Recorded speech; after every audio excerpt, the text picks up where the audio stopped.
ذرا ایک منظر تصور کیا جائے، ایک بالکل ٹھیک ٹھاک اور بظاہر صحت مند رشتہ محض اس لیے ختم کر دیا جائے کیونکہ ایک دوسرا انسان کسی کی غیر موجودگی میں کچھ زیادہ ہی خوش اور مطمئن نظر آ رہا تھا۔ ہاں، یہ سننے میں واقعی بہت عجیب لگتا ہے۔ بالکل، مطلب کوئی بھی سوچے گا کہ اگر ایک شخص خوش ہے تو یہ تو اچھی بات ہے نا، اس پر تعلق توڑنے کا کیا جواز بنتا ہے؟ صحیح بات ہے۔ لیکن حقیقت یہ ہے کہ انسانی تعلقات کے ٹوٹنے کی سب سے عام مگر سب سے کم زیر بحث آنے والی وجوہات میں سے ایک یہی احساس ہے۔ تو آج کے اس تفصیلی جائزے میں ہم محمد فاروق راشد کے ایک انتہائی فکر انگیز مضمون پر بات کر رہے ہیں۔ جی، اور یہ مضمون انسانی نفسیات کے ایک بہت ہی پیچیدہ اور تاریخ پہلو کو بے نقاب کرتا ہے۔ بالکل، اور اس میں ایک ایسا دعویٰ زیر بحث ہے جو اکثر سننے کو ملتا ہے، یعنی لوگ کہتے ہیں کہ اگر کوئی شخص میرے بغیر خوش ہے تو میں اس کے ساتھ خوش نہیں رہ سکتی، یہ کوئی فیصلہ نہیں، یہ میری فطرت ہے، اور فطرت کبھی نہیں بدلتی۔ ہاں، یہ جملہ ہم نے اکثر اپنے ارد گرد سنا ہے۔ جی، تو آج کا ہمارا مقصد اس مخصوص جذباتی رویے کی تہوں کو کھولنا ہے۔ ہم یہ سمجھنا چاہتے ہیں کہ کیا واقعی یہ ہماری نہ بدلنے والی فطرت ہے یا محض ایک گہرا نفسیاتی دفاعی میکینزم۔ چلیں اس بات کو تھوڑا کھول کر سمجھتے ہیں۔ ضرور۔ دیکھیں، اس جملے پر اگر ہم غور کریں تو اس میں ایک عجیب سا تضاد نظر آتا ہے۔ مطلب ایک طرف تو آپ خوشی کی تلاش کا دعویٰ کر رہے ہیں اور دوسری طرف کسی دوسرے کی خوشی کو اپنے لیے خطرہ سمجھ رہے ہیں۔ بالکل ایسا ہی ہے۔ یہ رویہ اصل میں اس بات کی نشاندہی کرتا ہے کہ ہم انسان دوسرے لوگوں کے ساتھ اپنے جڑنے کے عمل کو کس زاویے سے دیکھتے ہیں۔ نفسیات میں اسے اٹیچمنٹ کہا جاتا ہے، اور یہ محض کوئی عارضی رد عمل نہیں ہے۔ یعنی اس کے پیچھے کوئی گہری وجہ ہوتی ہے۔ جی ہاں، اس کے پیچھے وہ بنیادی خاکہ موجود ہے جس کے تحت ہمارا دماغ تعلقات کے اندر ہماری اپنی قدر و قیمت کا تعین کرتا ہے۔ تو جب کوئی یہ کہتا ہے کہ یہ میری فطرت ہے، تو دراصل وہ ایک انتہائی پیچیدہ نفسیاتی کیفیت کو ایک سادہ سے لفظ کے پیچھے چھپانے کی کوشش کر رہا ہوتا ہے۔ سمجھ رہی ہوں۔ اس پوشیدہ کیفیت کو سمجھنے کے لیے ہم مضمون کے اس حصے کی طرف چلتے ہیں جہاں اس بنیادی ضرورت کا ذکر ہے جسے احساس اہمیت یا نیڈ فار سگنیفیکنس کہا گیا ہے۔ بالکل، یہ بہت اہم نقطہ ہے۔ یعنی جب ہم کسی تعلق میں وقت و جذبات لگاتے ہیں تو یہ توقع پیدا ہونا فطری ہے کہ ہماری موجودگی کا کوئی وزن ہو۔ اس کو میں ایک مثال سے سمجھاتی ہوں۔ جی بتائیں۔ یہ بالکل ایسا ہے جیسے کوئی شخص کسی فلم میں خود کو مرکزی کردار سمجھ کر اداکاری کر رہا ہو اور اچانک کسی منظر میں اسے یہ احساس ہو جائے کہ اس کا کردار تو محض ایک ایکسٹرا کا ہے۔ ارے واہ، یہ بہت زبردست مثال دی آپ نے۔ شکریہ۔ مطلب کیمرے کے فریم میں اس کے ہونے یا نہ ہونے سے فلم کی اصل کہانی، ہیرو کی خوشی یا ولن کے غصے پر رتی برابر کوئی فرق نہیں پڑتا۔ تو یہ جو ایکسٹرا ہونے کا احساس ہے نا، یہ انسان کے اندر ایک عجیب سی خلش پیدا کرتا ہے۔ اور مزے کی بات یہ ہے کہ یہ ایکسٹرا ہونے کا احساس انسانی دماغ کے لیے صرف ایک جذباتی دھچکا نہیں ہوتا، دماغ اسے باقاعدہ ایک بقا کے خطرے کے طور پر پروسیس کرتا ہے۔ جی بالکل، اگر ہم دماغی میکینزم کو دیکھیں نا، تو جب انسان کو محسوس ہوتا ہے کہ وہ کسی کے لیے اہم نہیں ہے تو دماغ کا بالکل وہی حصہ متحرک ہو جاتا ہے جو جسمانی درد کو محسوس کرتا ہے۔ اچھا، یعنی نظر انداز کیے جانے کی تکلیف اور کسی جسمانی چوٹ کی تکلیف دونوں ایک ہی طرح محسوس ہوتی ہیں؟ 100% ایسا ہی ہے۔ دونوں دماغ کے ایک ہی حصے کو متاثر کرتی ہیں۔ احساس اہمیت محض ایک خواہش نہیں ہے، یہ ہماری نفسیاتی ساخت کا ایک لازمی جزو ہے۔ صحیح۔ ایک صحت مند انسانی ذہن یہ چاہتا ہے کہ وہ جس ماحول میں یا جس شخص کے ساتھ موجود ہو، وہاں اس کا کوئی واضح اور مثبت کردار ہو۔ اب ہوتا یہ ہے کہ جب یہ محسوس ہونے لگے کہ اس کے ہونے یا نہ ہونے سے دوسرے شخص پر کوئی اثر نہیں پڑ رہا، تو انسان کا اندرونی دفاعی نظام فوراً حرکت میں آتا ہے، اور وہ مزید تکلیف سے بچنے کے لیے خود کو اس تعلق سے پیچھے کھینچنے لگتا ہے نا۔ بالکل، وہ جذباتی دوری پیدا کر لیتا۔ لیکن دیکھیں، یہاں ایک بہت اہم سوال پیدا ہوتا ہے اور مضمون نے بھی اس طرف اشارہ کیا ہے۔ جب یہ پیچھے کھینچنے کا عمل شروع ہوتا ہے تو لوگ اکثر یہ کہتے ہیں کہ بھئی یہ میری فطرت ہے اور فطرت بدلتی نہیں۔ ہاں، یہ جملہ تو جیسے تکیہ کلام بن چکا ہے۔ تو میں یہی سوچ رہی تھی کہ کیا یہ واقعی فطرت ہے؟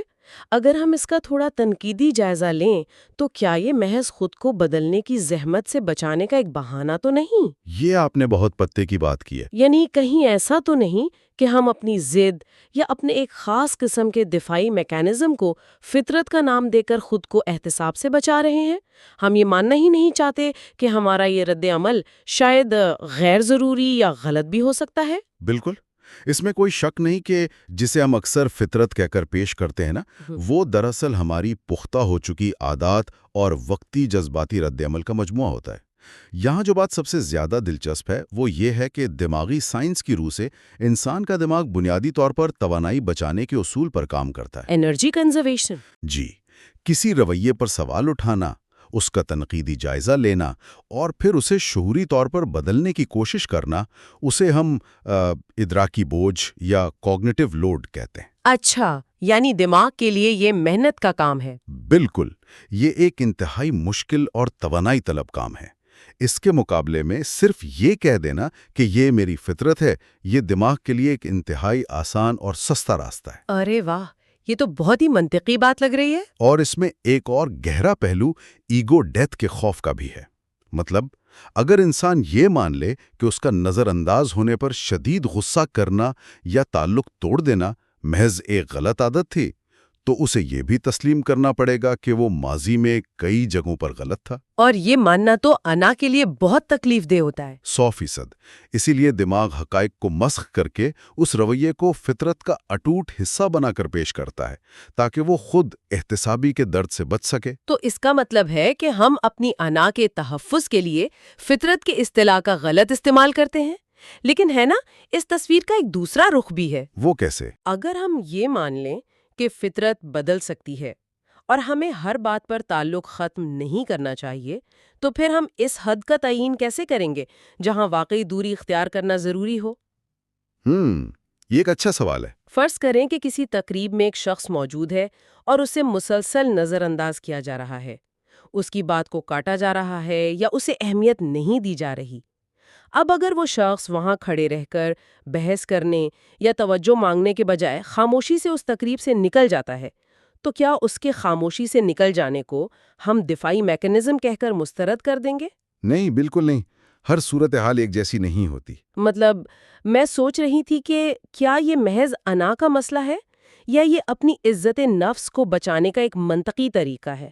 کیونکہ بعض اوقات یوں لگتا ہے کہ جیسے خاموشی سے پیچھے ہٹ جانا ایک طرح کا پیسو ایگریسو رویہ ہے، جیسے وہ شخص دراصل محفل کے میزبان کو سزا دینا چاہ رہا ہو۔ دیکھیں، یہاں نا انا اور عزت نفس کے درمیان ایک بہت باریک مگر انتہائی اہم فرق کو سمجھنا ضروری ہے، اور یہ فرق انسان کی نیت اور اس کے اندرونی سکون سے طے ہوتا ہے۔ نیت سے؟ وہ کیسے؟ جب کوئی شخص پیسو ایگریسو انداز میں کسی محفل سے اٹھ کر جاتا ہے تو اس کا اصل مقصد یہ ہوتا ہے کہ لوگ اس کی غیر موجودگی کو محسوس کریں۔ وہ چاہتا ہے کہ اس کے جانے پر سوال اٹھیں، لوگ اس کے پیچھے آئیں اور اسے منایا جائے۔ اوہ صحیح، یعنی اس میں ابھی بھی دوسرے لوگوں کی توجہ حاصل کرنے کی شدید طلب موجود ہے۔ بالکل، اور یہ رویہ مکمل طور پر انا پر مبنی ہے۔ اس کے برعکس، جب معاملہ واقعی عزت نفس کا ہو تو انسان اس لیے پیچھے ہٹتا ہے کیونکہ وہ اس ماحول کو اپنے جذباتی سکون کے لیے نقصان دہ سمجھتا ہے۔ یعنی وہ اس لیے نہیں جاتا کہ لوگ اسے یاد کریں؟ جی ہاں، وہ اس لیے جاتا ہے تاکہ وہ اپنے اندرونی توازن کو برقرار رکھ سکے۔ اسے ہم نفسیات میں ایموشنل امیون سسٹم یا جذباتی مدافعتی نظام سے تشبیہ دے سکتے ہیں۔ اگر یہ نظام کمزور ہونا تو انسان ہر چھوٹی سی بات پر شدید رد عمل ظاہر کرتا ہے۔ بالکل ویسے ہی جیسے کمزور قوت مدافعت والا جسم معمولی سی دھول سے بھی بیمار پڑ جاتا ہے۔ کیا خوبصورت مثال دی ہے آپ نے۔ بالکل ایسے، لیکن اگر یہ جذباتی نظام مضبوط ہو تو انسان یہ پہچان لیتا ہے کہ کون سا ماحول اس کے لیے زہریلا ہے، اور وہ بغیر کسی ڈرامے کے محض اپنے تحفظ کے لیے وہاں سے فاصلہ اختیار کر لیتا ہے۔ یہ ذہنی بلوغت کی ایک بہت بڑی علامت ہے۔ ذہنی بلوغت، یہ بات اس مضمون کے اس حصے سے بہت گہرا تعلق رکھتی ہے جہاں ایک مثالی اور صحت مند تعلق کی وضاحت کی گئی ہے۔ یہاں آ کر نا بات واقعی بہت دلچسپ ہو جاتی ہے۔ جی، صحت مند تعلقات کا تصور اکثر بہت الجھا ہوا ہوتا ہے۔ بالکل، ہم نے اپنے ارد گرد خاص طور پر فلموں اور ڈراموں میں محبت کا ایک بہت ہی عجیب معیار قائم کر لیا ہے۔ یہ تاثر عام ہے کہ سچی محبت وہ ہے جس میں اگر ایک انسان موجود نہ ہو تو دوسرا شخص رو رو کر اپنی جان دے دے۔ ہاں، اس کی زندگی کا نظام درہم برہم ہو جائے، کوئی سکون نہ رہے۔ جی، اور وہ کسی اور چیز میں خوشی محسوس نہ کر سکے، اور اگر وہ ہمارے بغیر ہنس کھیل رہا ہے تو فوراً یہ نتیجہ نکال لیا جاتا ہے کہ آہا، اسے میری کوئی پرواہ نہیں؟ یہ ایک بہت ہی خطرناک سوچ ہے۔ میں بھی یہی کہہ رہی تھی کہ یہ جو کسی کو اپنے اوپر مکمل طور پر انحصار کرنے پر مجبور کرنے کی خواہش ہے، یہ بظاہر تو رومانس لگتی ہے، لیکن کیا یہ بذات خود ایک نفسیاتی الجھن نہیں ہے؟ یہ صرف ایک الجھن نہیں ہے، بلکہ باقاعدہ ایک غیر صحت مندانہ کیفیت ہے جسے کوڈ ڈیپینڈنسی یا شدید جذباتی انحصار کہا جاتا ہے۔ حقیقت یہ ہے کہ ہم نے ایک بیمار ذہنیت کو رومانس کا لبادہ پہنا دیا ہے۔ مطلب ہم بیماری کو محبت سمجھ رہے ہیں؟ جی بالکل۔ اگر ہم اس کے میکینزم پر غور کریں تو یہ ایک طرح کا طفیلی یا پیراسٹک رشتہ بن جاتا ہے، جہاں ایک شخص دوسرے کی جذباتی توانائی پر زندہ رہ رہا ہوتا ہے۔ حقیقت پسندانہ اور صحت مند تعلقات کی بنیاد انٹرڈیپینڈنسی پر ہوتی ہے۔ انٹر ڈیپینڈنسی یہ کو ڈیپینڈنسی سے کیسے مختلف ہے؟ اس کا مطلب یہ ہے کہ دونوں افراد انفرادی طور پر اپنی ذات میں مکمل اور مطمئن ہیں۔ ان کی خوشی کا انحصار محض ایک دوسرے پر نہیں ہے، بلکہ ان کی ایک آزاد جذباتی زندگی بھی ہے۔ جب دو ایسے مکمل افراد ایک تعلق میں آتے ہیں تو وہ ایک دوسرے کی کمی پوری کرنے کے لیے نہیں، بلکہ ایک دوسرے کی خوشی میں اضافہ کرنے کے لیے ساتھ ہوتے ہیں۔ ہاں، سمجھ گئی۔ یعنی اگر کوئی شخص کسی کی غیر موجودگی میں بھی خوش ہے تو اس کا مطلب یہ نہیں کہ اس کے دل میں دوسرے کی قدر کم ہو گئی ہے۔ بالکل بھی نہیں۔ اس کا سیدھا سا مطلب یہ ہے کہ اس کا جذباتی مدافعاتی نظام مضبوط ہے۔ وہ اپنے جذبات کو ریگولیٹ کرنا جانتا ہے۔ وہ ایک مستحکم انسان ہے جو اپنی خوشی آپ کے ساتھ بانٹنا چاہتا ہے، نہ کہ اپنی خوشی کے لیے آپ کو ایک بیساکھی کے طور پر استعمال کرنا چاہتا ہے۔ یہ بیساکھی والی بات بہت اہم ہے۔ کسی دوسرے انسان کو بیساکھی نہیں بنانا چاہیے۔ زندگی کا پہیہ تو مسلسل چلتا رہتا ہے۔ حالات، ترجیحات اور لوگوں کے رویے وقت کے ساتھ بدلتے ہیں۔ بے شک، اور اس تبدیلی کو قبول کرنا یہ اصل سمجھداری ہے۔ جی، اگر ہم صرف اس توقع پر بیٹھے رہیں گے کہ ہمارے بغیر کوئی مسکرا نہ سکے تو ہم ہمیشہ مایوسی کا شکار رہیں گے۔ تو پھر اس پیچیدہ صورتحال میں اصل حل کیا ہے؟ حل اپنے اندر تلاش کرنا پڑتا ہے۔ میرا مطلب ہے ایک عام انسان جو اس قسم کی جذباتی الجھن کا شکار ہے، وہ کیا کرے جب کسی کو یہ شدید احساس ہو کہ اگر کوئی میرے بغیر خوش ہے تو میں اس کے ساتھ خوش نہیں رہ سکتی، تو وہ اس سوچ کے چنگل سے باہر کیسے نکلے؟ دیکھیں، اس سوچ سے باہر نکلنے کا واحد راستہ اپنے لوکس آف کنٹرول کو بیرونی دنیا سے ہٹا کر اپنے اندر لانا ہے۔ Locus of control? تھوڑا آسان الفاظ میں بتائیں گے؟ مطلب یہ کہ جب تک ہم اپنی خوشی، اپنے احساس اہمیت اور اپنے وقار کی چابی کسی دوسرے شخص کے رویے کے ہاتھ میں دیتے رہیں گے، ہم بے بسی محسوس کرتے رہیں گے۔ اس کو بدلنے کا آغاز کوگنیٹو ری فریمنگ سے ہوتا ہے۔ یعنی اپنی سوچ کے زاویے کو بدلنا؟ جی، اس کا مطلب یہ ہے کہ جب دماغ یہ پیغام دے کہ وہ تمہارے بغیر خوش ہے، اس کا مطلب ہے تم بیکار ہو، تو اس سوچ کو چیلنج کیا جائے۔ انسان کو خود کو یاد دلانا چاہیے کہ کسی دوسرے کی خوشی میری ذات کی نفی نہیں ہے۔ بالکل، ہر انسان کی اپنی ایک الگ ہستی ہے۔ اور جیسا کہ ہم نے پہلے بات کی، انسان کی فطرت جامد یا پتھر پر لکھی ہوئی تحریر نہیں ہے، یہ ارتقا پذیر ہے۔ دماغی لچک یا نیورو پلاسٹیسٹی کی بدولت انسان کسی بھی عمر میں اپنی برسوں پرانی عادات، دفاعی میکانزمز اور سوچنے کے انداز کو بدل سکتا ہے۔ یہ تو بہت امید افزا بات ہے۔ بالکل۔ جب کوئی انسان اس حقیقت کو قبول کر لیتا ہے کہ وہ اپنی ذات میں مکمل ہے، تو اس کی یہ ضد ختم ہو جاتی ہے کہ دوسرے لوگ اسے اس کی مرضی کے مطابق اہمیت دیں۔ وہ یہ سیکھ لیتا ہے کہ کب وقار کے ساتھ فاصلہ رکھنا ہے اور کب کسی کی خوشی میں خلوص دل سے شریک ہونا ہے۔ اور ظاہر ہے ایسا شخص خود بھی پرسکون رہتا ہے اور دوسروں کے لیے بھی باعث رحمت بنتا ہے۔ جی، وہ تعلقات میں ایک غیر ضروری دباؤ اور گھٹن پیدا نہیں کرتا۔ بالکل صحیح کہا آپ نے۔ تو آج کے اس جائزے کا خلاصہ یہ ہے کہ اپنی ذات میں مکمل ہونا اور اپنی خوشی کی چابی اپنے ہاتھ میں رکھنا ہی اصل بات ہے۔ ہم نے دیکھا کہ کیسے ہم اپنے بچپن سے بنی ہوئی جذباتی الجھنوں اور خوف کو فطرت کا نام دے کر خود کو بدلنے سے گریز کرتے ہیں۔ جی، ہمیں اپنی فطرت اور جذبات کا قیدی نہیں بننا چاہیے۔ بالکل، تعلقات میں وقار کے ساتھ فاصلہ رکھنا ایک چیز ہے، لیکن محض احساس اہمیت کی بنیاد پر اچھے تعلقات کو ختم کر دینا حقیقت پسندی نہیں ہے۔